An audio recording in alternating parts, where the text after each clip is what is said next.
Nasunog ang isang SUV sa bahaging ito ng Capas Tarlac Sabado ng madaling araw. Walang taong sakay ang sasakyan pero na-recover sa loob nito ang pouch na naglalaman ng ATM card at ID na nagngangalang Geneva Lopez. Si Lopez ang 26 anyos na beauty pageant contestant na napaulat na nawawala. Pati ang kanyang 37 anyos na nobyong Israeli na si Yitzhak Cohen.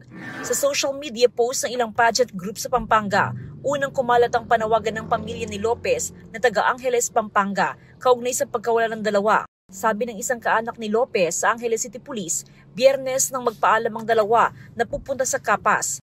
Kinabukasan ay nasunog ang SUV na ayon sa mga kaanak ni Lopez ay ang sasakyan na magnobyo papuntang Tarlac para tignan ang bibilhing lupa. Nagpunta naman dito yung tao na meet nila and then nakausap natin sila and then nagbigay naman siya ng mga statement regarding dito.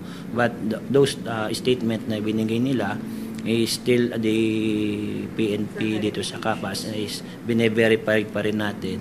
Tumanggi muna magpa-interview ang pamilya ni Lopez habang patuloy ang paghahanap sa dalawa. Para sa GMA Integrated News, ako si Jasmine Gabriel Galban ng GMA Regional TV, ang inyong saksi. Mga kapuso, sama-sama tayong maging saksi.